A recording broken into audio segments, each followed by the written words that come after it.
चौकट, दारावर लागलेलं सुंदर तोरण, झेंडूच्या फुलांची माळ, दारात असलेली शुभचिन्ह, स्वस्तिक, लक्ष्मीची पावलं, आपलं तुळशी वृंदावन, हे सगळ्या काही आपल्या घराची शोभा वाढवत असतं.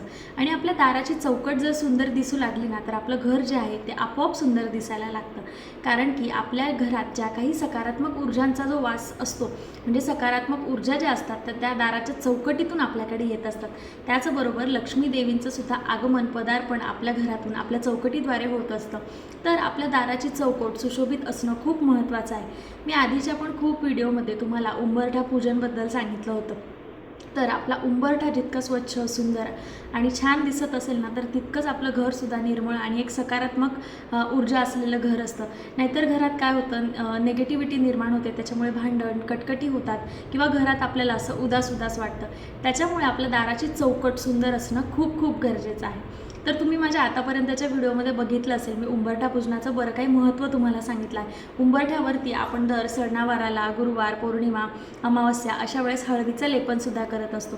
तर ते किती गरजेचं आहे याच्यावरचे सविस्तर व्हिडिओ आपल्या चॅनलवरती आहे. तर मलासुद्धा तुमच्यापासून माझ्यापर्यंत उंबरठा पूजन करायला खूपच आवडतं. सगळ्यांना आपलं उंबरठा सुंदर दिसला पाहिजे. तर मला ना, म्हणजे आधीच्या घराला उंबरठा थोडा छोटा होता. तर जेव्हा मी साऊथ इंडियामध्ये फिरायला गेले होते, तर कर्नाटक मी गेले, आंध्र प्रदेश गेले, तर तिकडे ना दाराचे जे उंबरठे असतात ते अगदी पिवळ्या रंगाने त्यांनी रंगवलेले असतात आणि त्याच्यावरती ते हळदीचं लेपन करतात. जेणेकरून काय आहे, हळदीचं लेपन जे आहे ते अगदी सुरेख आणि सुंदर दिसतं.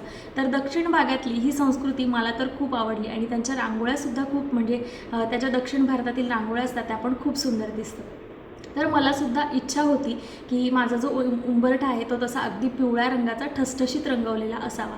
पण आधीच्या घरात तसा उंबरठा नव्हता आणि तुम्हाला माहिती आहे की मी रेंटेड होम्समध्ये राहते. म्हणजे घर भाड्याचं असेल तर आपण स्वतःहून काही करू शकत नाही.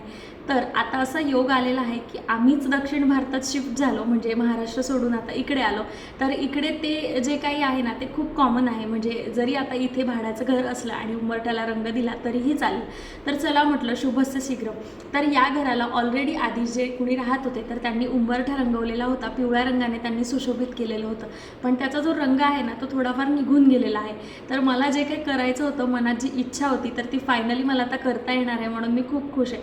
तर चला म्हटलं, मी कशाप्रकारे उंबरठा रंगवते किंवा सजवते, त्याच्यावरती कुठली कुठली शुभचिन्ह काढते, जेणेकरून आपल्या घराची जी चौकट आहे ती सुंदर दिसेल. आणि मी जे काय करते ते जर तुम्हाला आवडलं असेल तर तुम्हीसुद्धा तुमच्या उंबरठ्यावर नक्की करू शकता. चला तर मग वेळ न वाया घालवता आपला उंबरठा सजवायला सुरुवात करूया.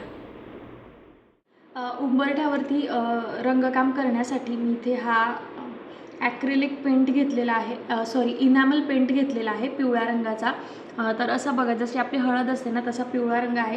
त्याच्यानंतर त्याच्यावरती जे काही शुभचिन्ह मी काढेल त्याच्यासाठी हे असे ॲक्रिलिकचे कलर्स वापरणार आहे आणि हे ब्रश वगैरे आपले जे काही लागतील ते. तर हे जर कलर आपण लावले तर पाण्याने आपण उंबरठा रोज स्वच्छ करतो, तर पाण्याने हे रंग खराब होत नाहीत किंवा उन्हामुळे पण खराब होत नाहीत, फिकट होत नाहीत. तर हे परमनंट सोल्युशन आहे, म्हणजे 2-3 वर्ष तरी बघण्याचं काम नाही. तर मग मी हे रंग वापरणार आहे. जर तुम्हाला सुद्धा आयडिया नसेल तर तुम्ही सुद्धा हे रंग नक्की वापरू शकता.